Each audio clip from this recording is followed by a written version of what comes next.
পুজোর মুখে ধর্মতলায় ধর্নায় না, নিঃশর্ত ক্ষমা চেয়ে জুনিয়র ডাক্তারদের ইমেল কলকাতা পুলিশের।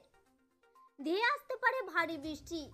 কোন কোন জেলায় ভারী বৃষ্টির পূর্বাভাস রয়েছে আসুন দেখে নেওয়া যাক। জলসাথী মুসলিম কর্মীদের পরবে ৬,০০০ টাকা বোনাস, দুর্গাপুজোয় ৩,৬০০ টাকা। রাজ্য সরকারের বিরুদ্ধে ধর্মের ভিত্তিতে বৈষম্যের অভিযোগ তুললেন শুভেন্দু অধিকারী। ৪২,০০০ পুজোর মধ্যে মাত্র ৫৯টি পুজোর সরকারি অনুদান নিল না, প্রতিবার শুধু কলকাতার উপকণ্ঠে। ভয় দেখিয়ে লাভ হয়নি, চুপ করাতেই খুনের ছক সন্দীপের। জেনে নিন কি কি নিয়ে প্রতিবাদ করেছিলেন নির্যাতিতা।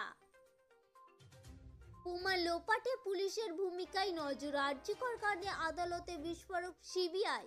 বাড়তে পারে সোনা প্রায় ৭৯,০০০। পুজোর মুখে কাজ হারা বহু কারিগর। আরজিকর মেডিকেল কলেজ হাসপাতালে তরুণী চিকিৎসকের হত্যাকাণ্ডের প্রতিবাদে সরব জুনিয়র চিকিৎসকরা। আন্দোলনকারী ডাক্তারদের ধর্মঘট কর্মসূচিতে না কলকাতা পুলিশের। উৎসবের কথা মাথায় ইমেল করে এই সিদ্ধান্তের কথা জানানো হয়েছে। এছাড়া শুক্রবারের চিকিৎসক হেনস্থার ঘটনায় নিঃশর্ত ক্ষমাও চেয়ে নিয়েছে পুলিশ। আজ ভারী থেকে অতি ভারী বর্ষণের পূর্বাভাস রয়েছে। সকাল থেকেই আকাশ মেঘলা ছিল। দক্ষিণবঙ্গের বিভিন্ন জেলায় ভারী বৃষ্টি হতে পারে, অন্যদিকে উত্তরবঙ্গের জেলাগুলিতে নামবে ভারী বৃষ্টি। উত্তর বাংলাদেশ ও উত্তরবঙ্গ সংলগ্ন এলাকায় আছে ঘূর্ণাবর্ত। বাংলাদেশ উপকূল ও উত্তর বঙ্গোপসাগরে নিম্নচাপের ক্ষেত্র তৈরি হয়েছে। রাজ্য সরকারের বিরুদ্ধে বোনাস নিয়ে ধর্মের ভিত্তিতে বৈষম্য করার অভিযোগ তুললেন রাজ্যের বিধানসভার বিরোধী দলনেতা শুভেন্দু অধিকারী। তার অভিযোগ যে জেটি এবং ফেরি ঘাটগুলিতে জলসাথী এস হিসাবে কর্মরত মুসলিমদের পরবে যেখানে গত এপ্রিল মাসে ৬,০০০ টাকা বোনাস দেওয়া হয়েছিল, সেখানে চলতি দুর্গা উৎসবে হিন্দু কর্মীদের বোনাস দেওয়া হয়েছে মাত্র ৩,৬০০ টাকা। প্রমাণস্বরূপ তিনি টাকা পাঠানোর মোবাইল বার্তা শেয়ার করেছেন নিজের এক্স হ্যান্ডেলে। আরজিকরের ঘটনার পর অনেকে দাবি তুলেছিলেন এবার পুজো সরকারি অনুদান বয়কট করা হোক। গভর্নর সূত্রে জানা গেছে রাজ্যে পুলিশ এলাকায় ৪১,৮৮৯টি পুজো কমিটি সরকারি অনুদানের জন্য আবেদন করেছিল। তার মধ্যে ৪০,৬৫৫টি পুজো কমিটি চেক পেয়ে গিয়েছে, বাকিরা আজকালের মধ্যে চেক পেয়ে যাবে। গতবার বা তার আগেও যারা অনুদান নিয়েছে এমন মাত্র ৫৯টি পুজো কমিটি এবার সরকারি চাঁদা নেয়নি তথা ফিরিয়ে দিয়েছে। আরজিকর হাসপাতালে তরুণী চিকিৎসকের ধর্ষণ খুন ছিল পূর্ব পরিকল্পিত বলে জানা গিয়েছে সিবিআই সূত্রে। নিম্নমানের ওষুধ এবং শিক্ষার মান নিয়ে প্রতিবাদ করায় তাকে হত্যা করা হয়।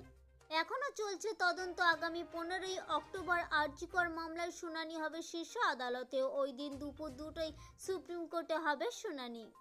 আরজিকর কাণ্ডে ইতিমধ্যে গ্রেপ্তার টালা থানায় প্রাক্তন ওসি অভিজিৎ মণ্ডল। এর মাঝেই সম্প্রতি টালা থানায় ৪ পুলিশ আধিকারিক সিজিও কমপ্লেক্স ডেকে জেরা করেছে সিবিআই। জেরার মুখে পড়া পুলিশকর্মীদের মধ্যে একজন মহিলা ছিলেন বলে জানা গিয়েছে। এইসবের মধ্যেই গতকাল শিয়ালদা আদালতে আরজিকর মামলার শুনানির সময় সিবিআই আইনজীবী জানান, এই ঘটনায় তথ্য প্রমাণ লোপাটের ক্ষেত্রে পুলিশের ভূমিকা বিষয়টির উপর নজর রয়েছে কেন্দ্রীয় সংস্থার।